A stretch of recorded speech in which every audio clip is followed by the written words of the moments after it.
चला next problem मध्ये आपण बघूया. हा इयत्ता 8वीचा प्रॉब्लेम आहे ज्याच्यामध्ये आपल्याला एक सर्कल दिलेलं आहे ओ, त्याची कॉर्ड दिलेली आहे CD आणि आपल्याला गिवन थिंग काय दिलेली, कॉर्डची लेंथ दिलेली 48 cm, रेडियस जे OD ते दिलेलं आहे 25 cm.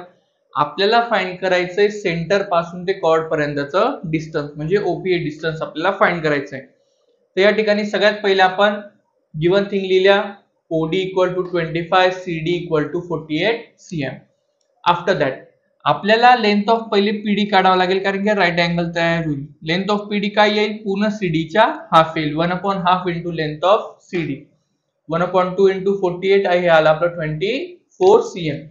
ही जी PD लेंथ होती ही आली आपली 24 cm. आफ्टर दॅट हा जो ट्रायंगल आलेला आहे OPD याच्यात आपण अप्लाय करू पायथागोरस थेरम.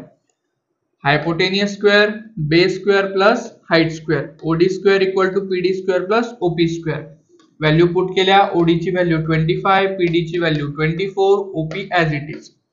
25 चा स्क्वेअर 625, याचा square 576, OP square as it is. 576 इकडे प्लस इकडे येताना मायनस, सबट्रॅक्शन आली त्यांची 49. 49 चा आपण स्क्वेअर रूट घेतलं तर ते आलं आपलं 7. So the distance between center to the chord is 7 centimeter.